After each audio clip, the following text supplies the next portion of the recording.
So by this point in time, you are probably well aware that RTX 3060s or really any other GPU on the new or used market, GPUs are just crazy expensive, and that's not just the 3060s, that's quite literally anything out there. I mean, really, even lower end GPUs are going for far inflated pricing, and that's just because there is nothing new on the market that's readily available, and that has caused the used market to also inflate dramatically. So one of the options if you want to get a gaming PC together is to just throw an AMD APU or even one of Intel's newer CPUs into your system to get you up and running while you wait on availability of dedicated GPUs. But if you're looking for the best gaming performance out there, then going with an integrated GPU is absolutely not the way to get yourself up and running on something like Cyberpunk at even reasonable frame rates. So the only other alternative that you may have is to cut as much of the budget away from your gaming PC as humanly possible in an effort to allocate as much money as possible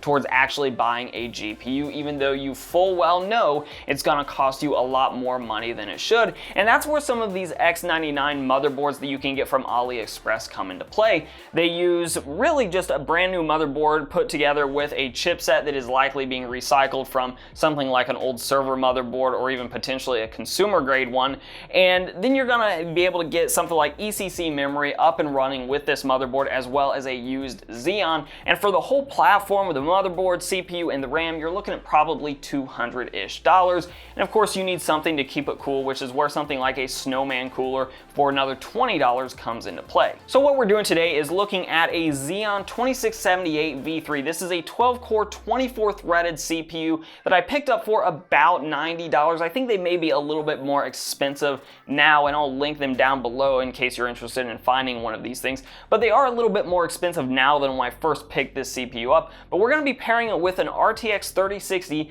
to see just how much performance you give up by going with one of these older Xeons as opposed to something brand new like a Ryzen 5600X. But before we do that, we need to give credit to today's video sponsor, and that's the Coldest water. Because the Snowman keeps your CPU cool, the water keeps you cool, and in this water bottle it will stay cold for a long time. These things come in many different colors and sizes. You can see the links down below for more information. There's a discount code down there and also a running giveaway, so see those links in the video description for more information.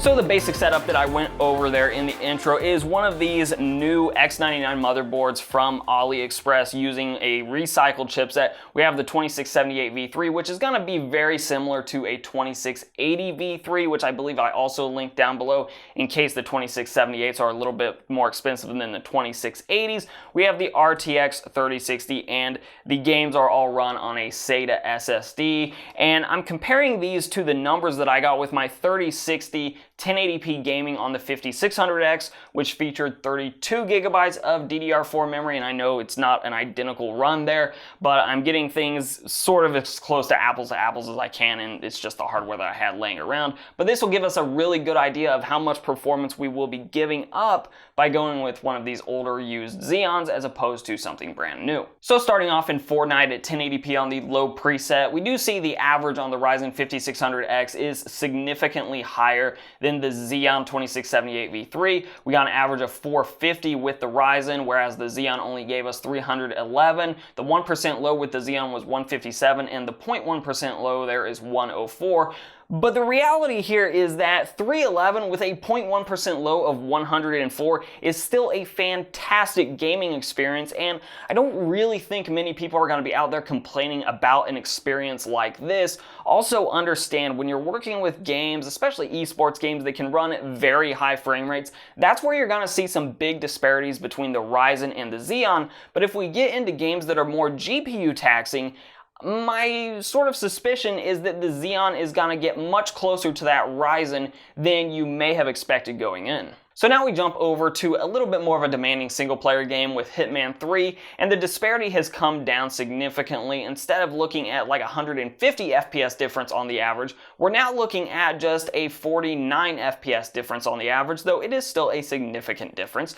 The Ryzen here pulled out 106 FPS at 1080p on the high settings, and the Xeon had just 111, and the Ryzen does maintain its lead across the 1% and 0.1% lows. But here again, we see the Xeon delivering a very playable experience, one that you're not likely going to complain about, especially in a title like this that's not particularly fast-paced to begin with. But where it gets really interesting for me is Cyberpunk 2077, where the Ryzen does win again, but once again, we're seeing these differences get smaller and smaller as the GPU demand gets greater and greater. So Cyberpunk 2077 being one of the most demanding games out right now, the Ryzen CPU only wins by 5 FPS over the Xeon in this particular title at 1080p on high. And the 1% low and 0.1% low differences do once again favor the Ryzen, but here again, the Xeon is playable, and we're not seeing these huge differences where it's going to be very easy to notice the difference between the Ryzen platform and the Xeon platform. Now,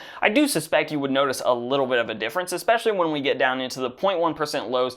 The Xeon is approaching that 30 FPS for the 0.1% low, but it is still hovering above that 30 FPS mark. So if you're just trying to strike that 30 FPS on a consistent basis, the Xeon actually does this just fine with an RTX 3060. And one of the reasons for this is modern games are taking better and better advantage of more cores and more threads. And this is actually keeping these old Xeons, especially these high core count ones, relevant in gaming, even into the more modern age of games, where we have brand new games coming out that are very demanding even on modern systems, and the Xeons are able to keep up because they had so many cores and threads for their age. And 24 threads is still a lot on the consumer side of things with mainstream platforms. So this Xeon, as long as the game is using lots of cores and lots of threads pretty well, and Cyberpunk seems to be doing that, yeah, the Xeon can still run modern games at very acceptable frame rates. Unfortunately, if your main concern falls with esports titles, they're usually easy enough to run both on the CPU and GPU side of things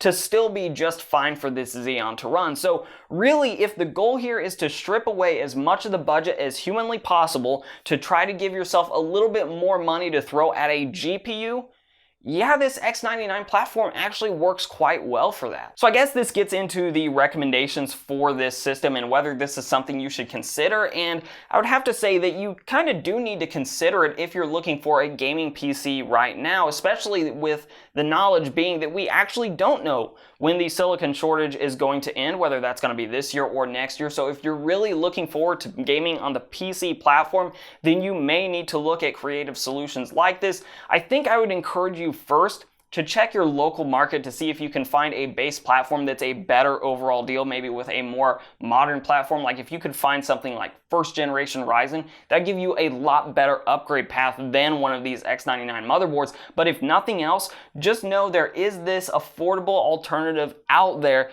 if you're willing to use one of these X99 systems that will give you a little bit more money in the budget to throw at the GPU, which may be the difference between being able to buy a GPU that'll give you a good gaming experience versus one that'll give you a mediocre at best gaming experience. So of course I want to hear from you guys. Let me know in those comments down below what you think about this as a solution to find a little bit more money in the budget for your GPU. Have you done something like this? And especially if you have, let me know if you're happy with this solution or if you wish you would have done something separate. Let me know all your thoughts down below. And of course, if you like the video, give it a like, share, subscribe, and comment. All those things are very helpful for the channel. You can find me both on Twitter and on Instagram at Hoosier Hardware. And as always, I'll let YouTube queue up a couple more videos from my channel for you to watch. I'm Shane with Hoosier Hardware, and I'll see you guys in the next video.